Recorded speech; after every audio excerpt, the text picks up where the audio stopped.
The Rhode Island Life Science Hub is a new catalyst for innovation in New England. Today on the Angel Nest, we talk with Dr. Tejal Desai at the Brown University School of Engineering to see how these two institutions are collaborating to bring new ideas to market. Welcome back. I'm David Hemingway. I'm a five-time founder and now an active angel investor. And in this series of episodes about the Rhode Island Life Science Hub, we're exploring how they're helping innovation get to market faster and more efficiently. We'll get the investor take on their impact a little bit later. But right now, we want to talk to Dr. Tejal Desai. She's the Sorenson Family Dean at the Brown School of Engineering. There, they encourage collaboration between engineering disciplines in fields like medicine, computer science, and the social sciences. It's a pleasure to welcome you to the Angel Nest, Dr. Desai. Thank you so much for joining us today. Thank you. It seems like there's so much more emphasis now on startups in the area and bringing great ideas to market more quickly. What do you think has inspired all of that? Well, I'd actually say, there is a long tradition of innovation, but you're absolutely right in that the entrepreneurial ecosystem has accelerated. And, I think as engineers, we are in a really important spot right now. I mean, ultimately, we are interested in solutions to a number of pressing problems. And so there's sort of a translational mindset embedded in our faculty. I came back to Brown about 3 years ago, having been in the Bay Area. I'm excited about the potential to bring the solutions to those outside of Brown into our ecosystem and really help accelerate that pace of change. And it seems that one of the things that's happened in the last few years is the evolution of the public-private partnerships. Absolutely. I mean, we are really invested in thinking about it's not just the academic sector that needs to bring things out into the market, but to really partner with our local ecosystem as well as places both nationally and globally. I mean, the Rhode Island Life Science Hub is one of those examples where they are bringing together academic partners and industry partners as well as our local ecosystem to think about supporting and nurturing and really cultivating that entrepreneurial ecosystem. One of the things we're excited about is the fact that we now have a place where our aspiring faculty entrepreneurs and innovators can see their ideas come to fruition, and we have the right partners to do so. And it's really exciting, some of these additional resources that are being brought to bear. Like I know there's some more lab space coming, right? Absolutely. I mean, there is the Ocean State Lab Incubator that's really coming online. And this is I think this is a perfect example of that public-private partnership where you have the Rhode Island Life Science Hub, you have Brown University, you have private company, Portal Innovations, right? That is really helping to bring in different companies. And that's going to create, again, synergies that previously weren't available for our community. And I love your interdisciplinary approach. I think it makes so much sense. Tell us about some of the really exciting things that are happening at Brown. Yeah, so let me maybe just spend a moment to talk about engineering at Brown. We are really in a unique school of engineering because we're focused on interdisciplinary approaches and solutions. We don't have conventional departments. And I think because of that, we have innovators who want to work across boundaries. They want to think about innovative solutions, and they like to collaborate, whether that's with others at Brown or outside of Brown. Examples of this really include areas such as health technologies, all the way to sustainable energy and autonomous sensing and types of materials and methodologies. But I'll give you an example of this in a couple of our faculty. So one is Professor Kamani Toussaint. He's our actually associate dean, senior associate dean for research, but also does innovative work in creating devices and technologies that can help in solving some of the challenges in human health. One of the areas that he's been really well known in is developing a new type of pulse oximeter where he's able to use his knowledge in optical engineering to create systems that are more accurate for all people and really being able to look at oxygenation levels, but also use it in all sorts of diagnostic settings. With that knowledge, one of the things we just launched, and this is something that happened just a couple of weeks ago, is a new health innovation technology sandbox where we can bring together startups, government, end users, clinical partners to come together and say, what are the challenges facing health technology and how can we solve that? And so that's something that Brown Engineering is doing under his leadership and with partners across our faculty group to really go after cutting edge health technologies. It's going to be hard to estimate how much time this will shave off of the traditional method to market, right? It just seems like it's going to be an exponential benefit for everybody. I think you're absolutely right. I mean, I think one of the things that we've often seen is that you develop a technology potentially not with the end user in mind. And then there's a whole bunch of regulatory and adoption challenges. Whereas if you can bring both the clinical stakeholders and the patient stakeholders and also industry together and really map out the solution space together, you can both accelerate that development, but also come up with the most innovative, cost-effective solutions. And so that's something that we're really excited about. These living labs that really bring people together, but also we're bringing people who are, expertise in electrical engineering or materials or AI all together with those that are in the biomedical and life sciences space. Yeah, and I think it's so smart that the ecosystem is willing to bring people from outside and just make sure that it's the right person doing the right job, right? That's really the way to maximize efficiency and get things to market.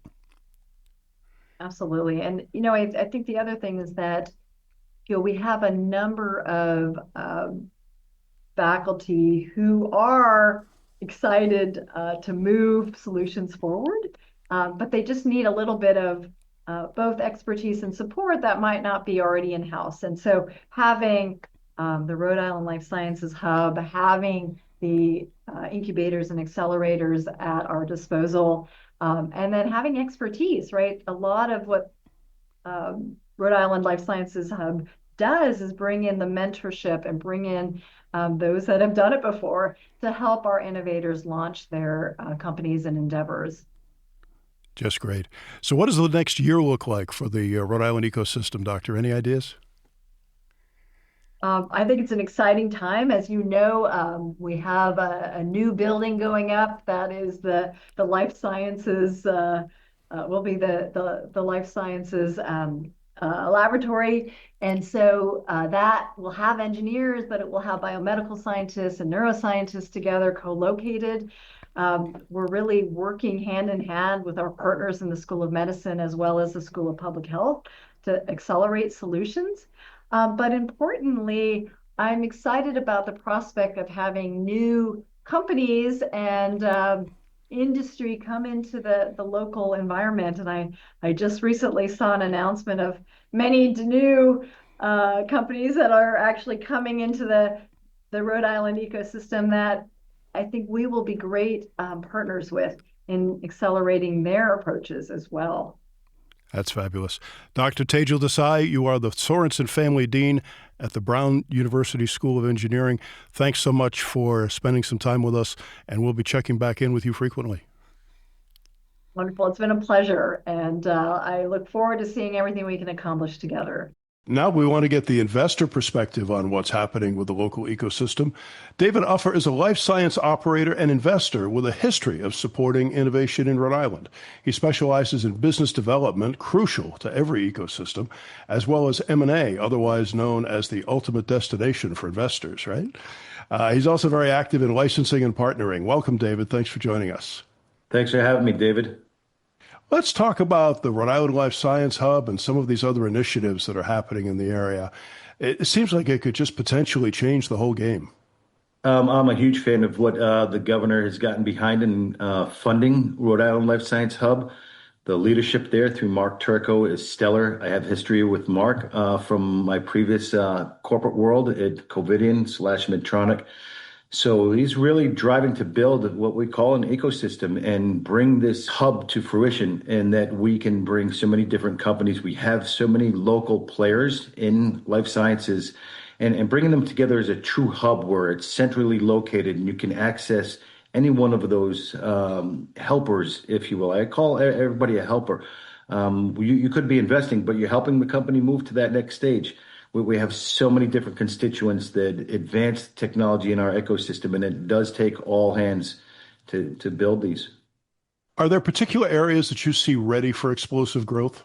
I see it across all areas. I mean, we look at from an investor standpoint, we look at ebbs and flows. Biotech was insanely hot for the last 8 to 10 years. Last year was a little bit of a challenge, and we see that in Cambridge.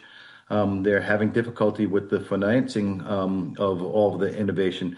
And right now, we're seeing a rebound. I follow the stats every quarter. We're seeing a nice rebound in medtech, which is my area of specialty. We were in the penalty box for a little bit, and a little bit less of the investment coming through. But they ebb and flow. I think we do see, regardless, a very steady pace across healthcare and life sciences. Each of the sectors takes their hot year and a little bit of cold periods. And some of these areas are so expensive to develop, right? It seems like the public-private partnerships are really key. For sure. And it all starts with research. You have somebody with a great concept, but you have to research. We don't launch digital games that aren't tested because these are important and affecting people's lives, and it's healthcare. So we want to ensure that they go through the proper channels. But a lot of times it's base research to start, and that's where we get a lot of support from the academic institutions, from the public funding that we have in the form of grants and not equity funding. We have to have that to do some of that base research. Where the investors, we do have a pretty good community, everything from angel, the family and friends, and angel networks that we have coming in on the pre-seed and the seed stage. But that's really not enough, and we do rely a lot on some research funding. We do have good communities that sponsor that at each of the stages as you go along, but it does take a long time. It takes a lot of money. We are a regulated industry, thus it doesn't happen overnight. Yeah, and talk about these academic institutions that we have right here in our own backyard. I mean, it's kind of an unmatched powerhouse. It really is when you look at the concentration here and the capabilities that you have, whether it's through the School of Pharmacy, biomedical engineering, the bio departments, and all of the research that goes on. We have medical schools. We have such a great concentration. I say concentration because we're not scattered. You don't have to be 2 hours away. You have it right there within 15 minutes of each other, and you can access these departments, these individuals, these leaders, even the students. I have a friend that started a company, and he went and took undergrad students that were working as interns to help do some of the engineering, and it's a win-win. Now, I know you're involved in some companies that you're bringing to Rhode Island, and Rhode Island Life Science Hub's playing a role in that. Tell us about that, would you? I have the good fortune in my role to get to see between 600 to 800 companies a year. That's what I need to do for my current role. And then the ones that I have a great appreciation for, I'll either take an advisory role or sometimes a formal board of directors role. One company that I was quite fond of, we just brought to Rhode Island actually through a grant through RILS. We had the ribbon cutting yesterday as part of Startup Week Rhode Island.